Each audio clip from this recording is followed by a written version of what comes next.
Sir हम भीख मांगा बिहार के द्वारा, क्या नहीं मिला? सर मेरी बात सुनिए ना, विशेष राज नहीं मिला, विशेष पैकेज नहीं मिला, बीपीएससी में हमारे बिहार के बच्चों को मारा गया, लगातार धरना पे हैं, हम कोर्ट गए, लगभग पेपर क्वेश्चन लीक आउट होता है इस देश में। क्या कभी मिडिल क्लास या ओबीसी या ईबीसी का बेटा अब कभी नौकरी कर पाएगा? 67% आरक्षण नहीं देंगे।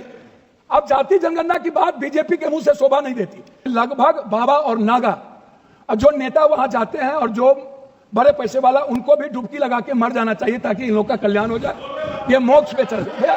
आशीर्वाद दे रहे हैं। जी जी जी, मैं एक बार गिनती नहीं हुई जबकि 600 से लगभग लोगों की लाशें गई और उसको हिंदू रीति से नहीं जलाया गया।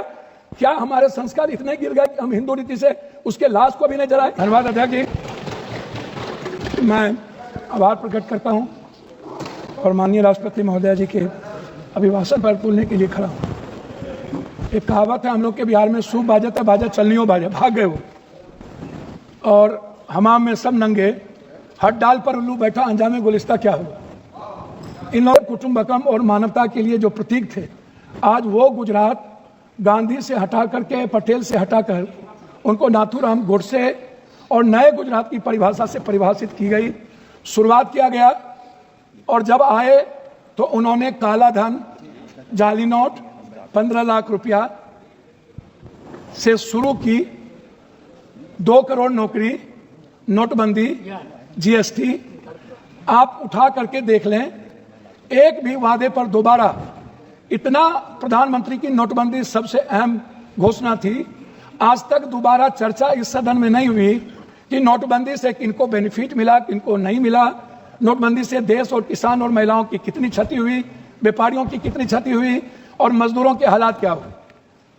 अध्यक्ष महोदय, जीएसटी के को आप उठा के देख लीजिए, हर व्यक्ति के जेब से पेन, कलम, दवात, पेंसिल, चाय पत्ती, नमक, तेल, सब्जी, दाल, साड़ी, चप्पल, सब चीज पर 3 गुना जीएसटी। ये पैसा मिडिल क्लास के नीचे से लिया जा रहा है। पूरे देश में मिडिल क्लास के पास पैसे नहीं बचे, ना तो नोटबंदी के बाद और ना इतने करे जीएसटी लागू होने के बाद। तो नोटबंदी और जीएसटी को आधार कहा था, लोग कहते हैं हंडी के एक चावल से पता चलती है कि चावल पक गई। अब प्रधानमंत्री जी तिवारा आ गए, 3 बार देश के लोगों ने इन्हें बनाया। हम आपसे कहना चाहेंगे कि अभी जो कुंभ की बात है, प्रधानमंत्री जी हमारे हिंदू के सबसे बड़े, सनातन के विचारधारा कहते हैं कि मैं सबसे बड़ा हूं। मैं एक बाबा का नाम नहीं लूंगा लेकिन कोट करता हूं, उन्होंने कहा कि जो जो लोग मरे हैं वो मोक्ष चले गए। तो मैं चाहता हूं कि लगभग बाबा और नागा जो नेता वहां जाते हैं और जो बड़े पैसे वाला, उनको भी डुबकी लगा के मर जाना चाहिए ताकि इन लोग का कल्याण हो जाए, ये मोक्ष पे चले जाए, मोक्ष में चले जाएं। बाबा लोग वो बोलते हैं कि बाबा ने कहा कि मोक्ष में चले गए, तो मैं चाह रहा हूं कि ऐसे बाबाओं को मोक्ष में चला जाना चाहिए। दूसरी बात, मैं अंडरस्टैंड यंग, वो साधु आशीर्वाद दे रहे हैं, जी वो आशीर्वाद दे रहे हैं। जी जी जी, मैं दूसरा बात, उन्होंने अंडरस्टैंड यंग को ही उन्होंने 2000 करोड़ का लगभग उन्होंने ठेका दिया, जबकि 13 में 19 में इन्हीं को कुंभ मेला का ठेका दिया गया था। 4 लोग लगे, सारे मैनेजमेंट, टेक्निकल मैनेजमेंट से लेकर के सारे चीज इन्हीं को था। ये कौन है, इन पर क्या इंक्वायरी होगी? अध्यक्ष महोदय, 487 करोड़ का बजट हुआ करता था नेहरू जी के समय, और अब 10,000 करोड़ का बजट है सिर्फ एक कुंभ मेला का। जब नेहरू जी के समय कुंभ में लोग मरे थे तो गिनती थी। जब दुनिया में सोशल मीडिया, इतने बड़े मीडिया प्लेटफॉर्म पे, इतना बड़ा हमारा मीडिया है, सब कुछ है, एक बार गिनती नहीं हुई जबकि 600 से लगभग लोगों का कहना है, वहां आंखों देखे, मेरा नहीं कहना है, कि 300 और उसको हिंदू रीति से नहीं जलाया गया। क्या हमारे संस्कार इतने गिर गए कि हम हिंदू रीति से उसके लाश को भी नहीं जलाए? इस जानकारी का कोई आधार है? अब मैं दूसरी बात नहीं करूंगा। पप्पू जी, मैं दूसरी बात, अगर इस पार्लियामेंट से कहेंगे इतनी बड़ी संख्या, मैं इस जानकारी का आधार देंगे? आधार ही के रूप में मैं क्या कह रहा हूं, आप हमारे संरक्षक है, गार्जियन है, मैं अपनी बात उनके द्वारा कह रहा हूं। दूसरी बात, महोदय राष्ट्रपति भाषण में है, रोजगार की, नौकरी की, बीपीएससी का, यूपीएससी का, एसएससी का, नीट का, जो लगातार हमारे नेता राहुल गांधी इस सवाल को लेकर बोलते रहे। बीपीएससी में हमारे बिहार के बच्चों को मारा गया, लगातार धरना पे हैं, हम कोर्ट गए, लगभग पेपर क्वेश्चन लीक आउट होता है इस देश में। क्या कभी किसी पेपर, क्या कभी मिडिल क्लास या ओबीसी या ईबीसी का बेटा अब कभी नौकरी कर पाएगा? 3 बार प्रधानमंत्री रहते हुए आदरणीय प्रधानमंत्री जी के कार्यकाल में रेलवे की वैकेंसी नहीं निकली, बैंकिंग की वैकेंसी नहीं निकली, लगभग अग्निवीर हो गया। और इतना ही नहीं, नियोजित और संविदा की खेती होगी, परमानेंट नौकरी अब नहीं मिलेगा, नौकरी लगभग प्राइवेट की ओर चला गया। तो प्राइवेट में तो अध्यक्ष जी आरक्षण है नहीं, तो ओबीसी, ईबीसी, एसटी, एससी का बच्चा तो गया। आपने तो हमला कर दिया आरक्षण पर, 67% आरक्षण नहीं देंगे। अब जाति जनगणना की बात बीजेपी के मुंह से शोभा नहीं देती। मैं कुछ और नहीं कहूंगा, मैं सिर्फ इतना कहूंगा बिहार के बारे में कि जब बिहार की चर्चा होती है, जब ये लोग करते हैं, अभी मैं आपको एक ऐसा चीज दूंगा अध्यक्ष महोदय, एट्रल इंडस्ट्रियल सॉल्यूशन कंपनी, ये निजी कंपनी में सहारा इंडिया भी आता था। सहारा इंडिया लगभग 3 करोड़ लोगों का पैसा अभी झारखंड, आप तो किसी भी स्टेट के साथ सौतेलेपन का व्यवहार करते हैं, आप तेलंगाना देखिए, बेंगलोर देखिए, झारखंड देखिए, झारखंड का आप जीएसटी का पैसा नहीं देते हैं। झारखंड की बंद पड़ी फैक्ट्रियों का आपके रीजन में बंद हुआ, झारखंड में आप झारखंड की इकोनॉमी की स्थिति क्या है, आप उस पर चर्चा नहीं करते हैं। आप बंगाल पे भी चर्चा नहीं करते हैं, बिहार की जीएसटी का पैसा नहीं मिलता है।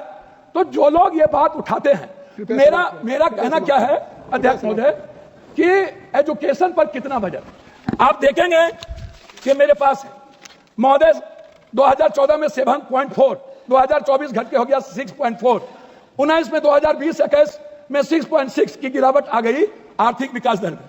महंगाई की स्थिति आप देख लीजिए सर, ये कहते हैं ना लगभग 84 से 86 करोड़ को आप कौन सा चावल दे रहे हैं आजादी के बाद, कौन सा 84 करोड़ 5 लाख चावल पर यह देश पैदा हुआ है। हम 140 में 84 करोड़ जीडीपी की बात करने वाला है। हम उनसे पूछना चाहेंगे कि मेरे रुपये की गिरावट कितनी है, मेरी वैल्यू कितनी है, और पर कैपिटा इनकम सर वही हम आपसे है 9 मिनट हो गया। सर मैं बिहार के बारे में ताकि बात करता हूं जब आप कह रहे हैं तो मेरा कहना आपसे यह है, मेरा कहना यह है कि आप की जो विदेश नीति है, अभी बांग्लादेश, सर वही आ रहा हूं सर, बांग्लादेश गए थे आईएसआई के चीफ, 3 दिन वहां रहे। भूटान की आधी सरकार चीन में थी। हमारे प्रधानमंत्री बहुत मजबूत हैं। नेपाल के बॉर्डर पर पूरा का पूरा चीन का एयरपोर्ट बन गया पूरा। सर पोखरा में जाके देखिए, वहां के सैनिक ट्रेन की उतरते हैं। सर एएसआई के एजेंट क्या कर रहा था? सर भूटान के मंत्री चीन में आज 15 दिनों से क्या करते हैं? बांग्लादेश दुश्मन, नेपाल दुश्मन, पाकिस्तान दुश्मन, वियतनाम दुश्मन, वियतनाम चला गया, ताइवान चला गया, चीन हमारा दुश्मन, सबसे बड़ा दुश्मन चीन। अब कंक्लूड सर कंक्लूड हम सर बिहार के बारे में सिर्फ आएंगे। सर मेरा आग्रह है 2 मिनट सर, 1 मिनट कि बिहार में क्या मिला? सर हम भीख मांगा बिहार के द्वारा, क्या नहीं मिला? सर मेरी बात सुनिए ना, विशेष राज नहीं मिला, विशेष पैकेज नहीं मिला, बंद पड़े फैक्ट्री, डालमिया नगर से शुरू करता हूं, चीनी मिल, पेपर मिल, दालचीनी मिल, सिल्क मिल, बंदूक फैक्ट्री आप उठाइए, आप उठा करके देखिए, सिल्क मिल, जूट मिल। सर मेरे यहां बनमनकी में चीनी मिल बंद हो गया। जब फैक्ट्रियां नहीं रहेगी, जब फूड प्रोसेसिंग पर हम फैक्ट्रियां नहीं देंगे, जब हम मछली उत्पादन को फैक्ट्रियां, बार बार चर्चा होती है। सर मैं बात को खत्म कर रहा हूं, मैं अपने क्षेत्र की बात करूं। सर मैंने अपने क्षेत्र में मैंने कहा कि हमारा जो बॉर्डर है बांग्लादेश नेपाल, इस इलाके में एक एम्स मैंने पूर्णिया के लिए मैंने डिमांड किया। मैं सभी जगह सब स्टेट में 2-3 हाईकोर्ट बेंच है, लेकिन मैंने आग्रह किया कि हाईकोर्ट बेंच हमको कम से कम पूर्णिया में। सर 1 मिनट करेंगे सर, एक मिनट हमने मांगा हमको हाईकोर्ट बेंच दिया जाए। सर हाईकोर्ट बेंच अभी तक आपकी बात। सर एक मिनट हमने ITI IIT की बात हमने की सर पूर्णिया के लिए। सर 1 मिनट, हम पूर्णिया में आप कहते हैं मखान बोर्ड, मैं कहता हूं सर दुनिया का 94% कोशिश सीमांचल मिथिलांचल में होता है, तो बोर्ड गठन से नहीं होगा सर, हमारी प्रोडक्ट से हमारा सर उत्पादन की बात मैं कर रहा हूं सर हाफ मिनट मिला, हाफ मिनट सर मैं मक्का और मखान और दूध की प्रोसेसिंग पर मैं आपसे सिर्फ आग्रह करूंगा। हमारा इलाका सबसे गरीब है, सबसे ज्यादा पलायन है। सर मैं एक डिमांड करता हूं आपके द्वारा कि हमें पूर्वांचल के लिए एक मंत्रालय का यहां से गठन हो, जो हमारे पूर्वांचल का विकास नियमित हो। दिल्ली में पूर्वांचल के लोग आते हैं, वो बहुत परेशान हैं। मेरा आग्रह है कि पूर्वांचल मंत्रिमंडल का गठन और वहां से विकास हो। धन्यवाद सर।